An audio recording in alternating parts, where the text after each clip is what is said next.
Shalom semuanya, bertemu kembali dengan saya Kersogo di channel ini. Di kesempatan ini saya akan mengajak kita mendengarkan video dari Dr. Zakir Naik, di mana ada seorang pemudi Kristen yang mengajukan pertanyaan dengan menunjukkan dasar Alkitab di dalam Yohanes pasal 13 ayat yang ke-13.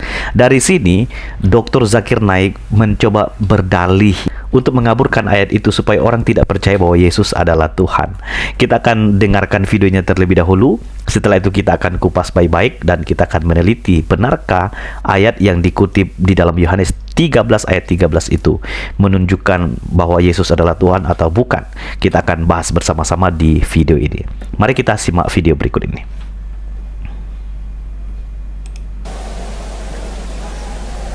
You call me teacher and Lord, and you are right, for so I am.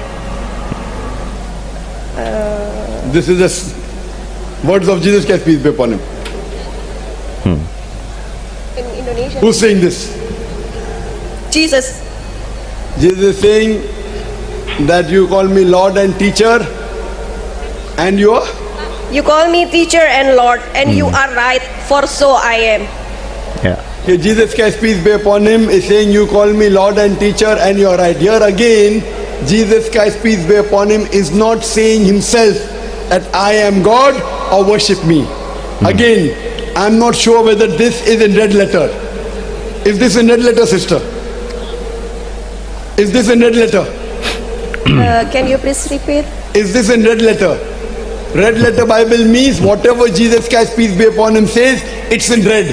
Ya. Is this the word of Jesus Christ, peace be upon him? Sister, is this in red? No.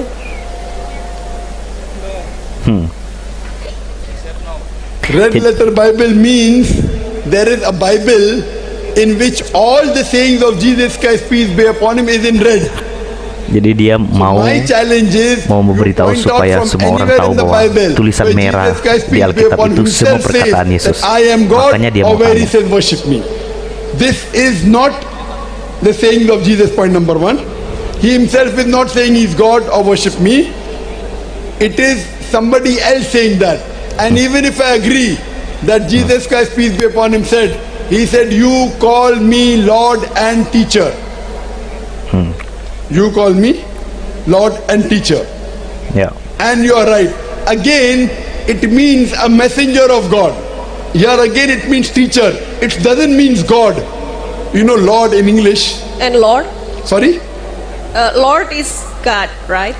No, if you go to English language, sister, Lord is not God. It's not always. It can be. You know, in England, Ya. you say me Lord Yeah. to the judge, me Lord. So always per se, Lord does not mean God, always. Sometimes it can. Do you understand? Ya. Sister, do you understand that? Lord in English doesn't always mean God. It can mean, it cannot mean, depending upon the context. Here it says, you believe me to be Lord and teacher. Yes, and yes, he's a teacher. We believe that. We believe that Jesus Christ, peace be upon him, is the messenger of God. He is one of the best teachers that Almighty God has sent on this world. Okay, maybe it's because the translation in Indonesian, it say that Lord means God. No, are you reading the English translation or the Indonesian? Yeah, I read it in English. Both. English. What does English say? Are you reading from English translation Yes. or Indonesian? Both of it. Not both. Say the English translation. Ya, itulah video dari Dr. Zakir Naik yang mencoba menjawab ayat Alkitab yang dikutip oleh seorang wanita, ya, pemudi Kristen, ya, di dalam Yohanes pasal 13 ayat yang ke-13. Jadi Dr. Zakir Naik ini mencoba mengalihkan, ya. Kalau di Alkitab itu, kalau semuanya tulisan yang merah, itu berarti perkataan Yesus. Nah, kalau tulisannya bukan merah, itu berarti bukan Yesus yang mengatakan. Nah, itulah sebabnya beberapa kali dia minta konfirmasi apakah tulisan itu warna merah. Lalu dia menyebut bahwa sebutan guru dan Tuhan itu tidak berarti bahwa Yesus adalah Tuhan, ya. Dan di dalam bahasa Inggris itu juga bisa berarti Tuhan, sehingga Yesus tidak dipanggil Tuhan di situ. Dia hanya sebatas nabi. Itu kata Zakir Naik. Nah, betulkah ayat itu hanya menunjukkan arti Tuhan, bukan Tuhan? Nah, kita akan melihat langsung saja ke bahasa aslinya ya, supaya kita bisa mengerti dengan jelas ayat itu bicaraannya apa. Ya, saya ajak Anda untuk melihat di dalam Bible Walk ya. Di dalam Yohanes pasal 13 ayat yang ke-13. Dan bunyinya di sini adalah ho kurios.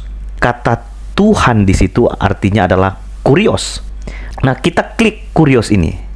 Kata kurios ini muncul, teman-teman, ini banyak baik dalam Kejadian, dan ada banyak sekali ayat kata-kata kurios yang muncul di dalam Perjanjian Lama.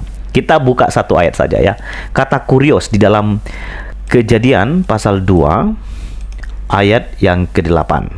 Nah, kata kurios di sini muncul dalam bahasa Yunani. Nah, di sini ya, kata Lord artinya adalah Tuhan, Yahweh atau Yehova. Jadi waktu Yesus mengatakan kamu menyebut aku guru dan Tuhan, katamu itu tepat, sebab memang aku adalah guru dan Tuhan.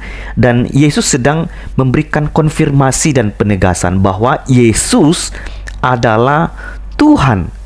Arti Lord di sini adalah Yahweh atau Yehova. Dalam bahasa Inggrisnya adalah Lord. Di sini disebutkan kurios hotheos, Lord and God ya, di dalam bahasa Inggrisnya. Dalam bahasa Indonesia sehari-hari, kalian memanggil aku guru dan Tuhan, dan memang demikian. Di dalam bahasa Indonesia ITB, kamu menyebut aku guru dan Tuhan, dan katamu itu tepat, sebab memang akulah guru dan Tuhan. Jadi Yesus menegaskan bahwa Yesus itu adalah guru dan Tuhan. Nah, memang kata Lord itu bisa diartikan Tuan atau Master atau Tuhan, tetapi kita nggak bisa lepaskan dari konteksnya. Ini tergantung siapa yang bicara. Nah, waktu Yesus bicara soal aku adalah guru dan Tuhan, Yesus sedang mengkonfirmasi bahwa dia memang adalah guru dan Tuhan.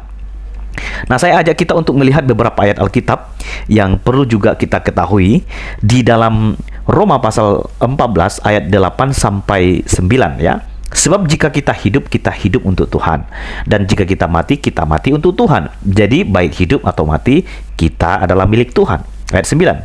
Sebab untuk itulah Kristus telah mati dan hidup kembali, supaya ia menjadi Tuhan, baik atas orang-orang mati maupun atas orang-orang hidup. Jadi dengan Kristus datang ke dalam dunia, dia mati dan bangkit, supaya dia menjadi Tuhan, baik atas orang yang hidup dan atas orang yang mati. Jadi semua orang harus pada akhirnya mengaku bahwa Yesus adalah Tuhan. Dan itu dituliskan juga oleh Rasul Paulus di dalam Filipi pasal 2 ayat yang ke-11. Ya, dan segala lidah mengaku bahwa Yesus Kristus adalah Tuhan bagi kemuliaan Allah Bapa. Kemudian kita juga bisa melihat di dalam 1 Korintus pasal 8 ayat yang ke-6.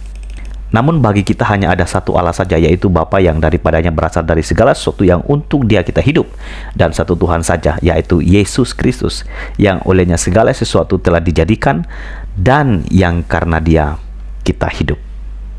Jadi jelas bahwa ayat yang dikutip oleh wanita tersebut di dalam Yohanes pasal 13 ayat yang ke-13 menunjukkan bahwa Yesus adalah Tuhan. Dr. Zakir Naik, Anda ini selalu saja menutupi kebenaran. Anda tidak mungkin bisa menahan kebenaran, apalagi menutupnya, karena kebenaran tetaplah kebenaran. Yesus mengatakan dalam Yohanes pasal 14 ayat 6, akulah jalan dan kebenaran dan hidup. Tidak ada seorang pun yang datang kepada Bapa kalau tidak melalui aku. Tanpa Yesus, hidup binasa. Karena itu, percaya dan membuka hati untuk menerima Yesus sebagai Tuhan dan Juru Selamat itu sangat penting, karena dengan demikian itu menjadi pintu bagi kita untuk memperoleh jaminan keselamatan untuk hidup kekal di dalam kerajaan surga. Tuhan memberkati kita semua. Demikian video ini, sampai ketemu lagi di video selanjutnya. Shalom.